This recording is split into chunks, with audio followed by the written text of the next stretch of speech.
নমস্কার। বেশ কিছু বছর আগে গিয়েছিলাম আমার স্বপ্নের ইটালিতে।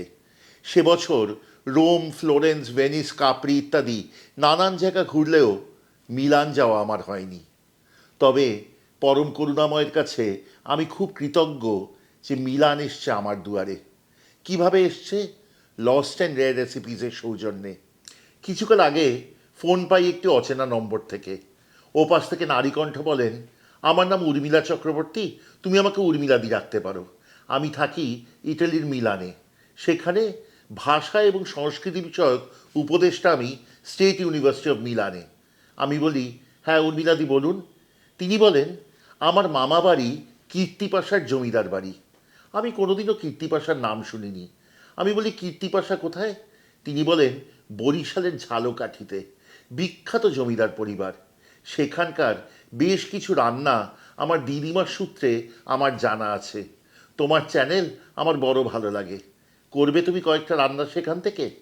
সত্যি কথা বলতে মন আনন্দে ভরে ওঠে। মনে হয় এই তো আমাদের মোক্ষ, এই আমাদের লক্ষ্য, যে আপনারা এগিয়ে আসবেন আপনাদের পারিবারিক রান্না নিয়ে, আমাদের সাথে ভাগ করে নেবেন এবং আমরা তা ভাগ করে নেব আমাদের সহস্র সহস্র লক্ষ দর্শকের সাথে।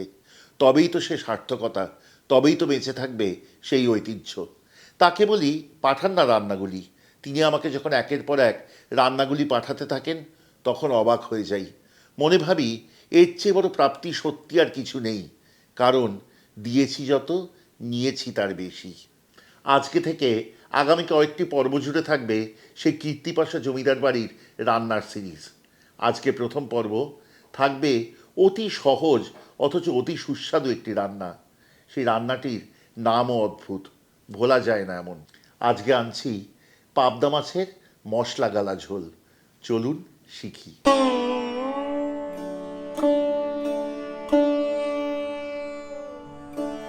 একে একে নিভে যায় ঝাড়বাতি, খসে পড়ে দেওয়ালের পলেস্তরা। পূর্ব আর পশ্চিমের দুই বিশাল মহল নিয়ে যে জমিদার বাড়ি দাঁড়িয়ে থাকত উদ্ধত অহমিকায়, আজ সে ভগ্নস্তূপ মাত্র। তবু সে ভোলেনি তার অতীতকে। সে অতীত আজও জেগে থাকে সে বাড়ির গৃহিণীর হাতে আর সুস্বাদু পাতে। সেই রান্নার কয়েকটি দিয়ে সাজানো থাক এই পর্বগুলি।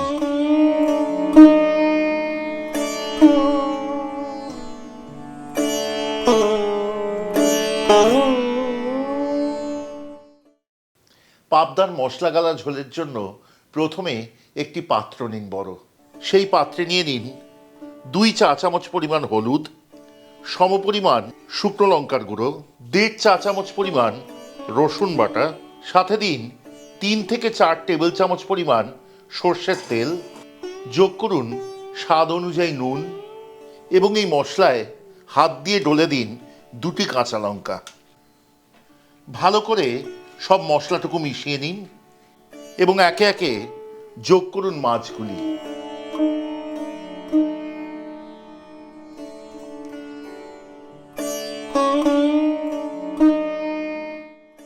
এই মাছ এখন ভিজিয়ে রেখে দিন মশলায় পরবর্তী 15 মিনিট।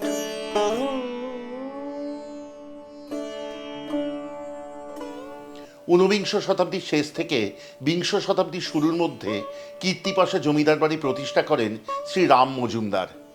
এই বাড়িতে 2টি অংশ, একটি পূর্ব দিকে 10 আনার মহল আর পশ্চিম দিকে 6 আনার মহল।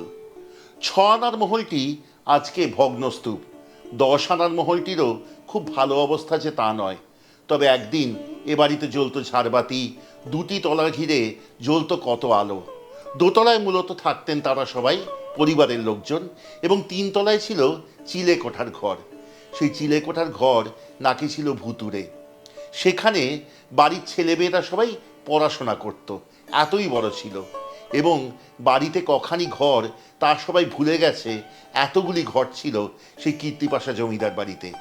সেখানে একজন নাকি দেখেছে আপনা হতেই হ্যারিকেন জ্বলছে নিভছে জ্বলছে নিভছে। ওদের বাড়িতে একটি সবুজ বজরা ছিল। সেই বজরাটি যখন ভেঙে পড়ে তখন তা বিক্রি করবার ব্যবস্থা হয়।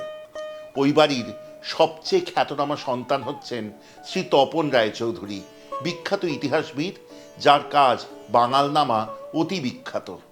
শ্রী তপন রায়চৌধুরী একদিন নাকি ওই চিলেকোঠার ঘরে বসে পড়াশোনা করছেন। হঠাৎ দেখেন একজন খুব সম্ভ্রান্ত দেখতে ভদ্রলোক এবং তার সাথে শাড়ি গয়না পরা ভদ্রমহিলা হঠাৎ করে উপরে উঠে এসছেন। উনি খুব অবাক হন, কারণ এই চিলেকোঠার ঘরে সাধারণত কেউ কখনো আসে না।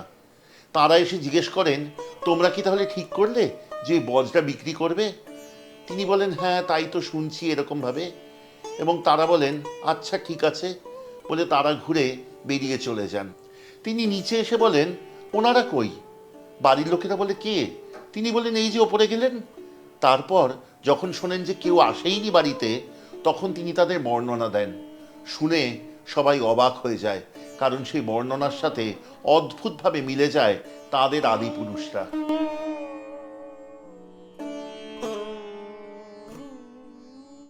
15 মিনিট হয়ে গেছে। এবার আঁচে বসান একটি ছড়ানো পাত্র, ছড়িয়ে দিন সর্ষের তেল। তেল গরম হলে ফোড়ন দিন কালো জিরে।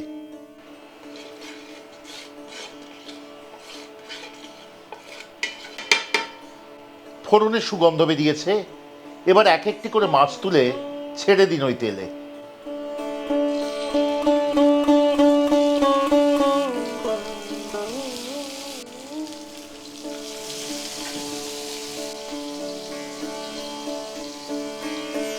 পাবদা মাছ খুব বেশি ভাজবেন না, এক পিঠ অল্প ভাজা হলেই মাছগুলি উল্টে দিন।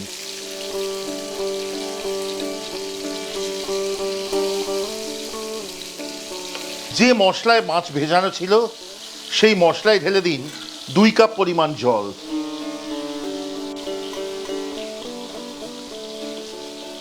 মাছ উল্টাবার মিনিট খানেকের মধ্যেই সেই জলে গোলা মশলার 1/3 ঢেলে দিন মাছের ওপর।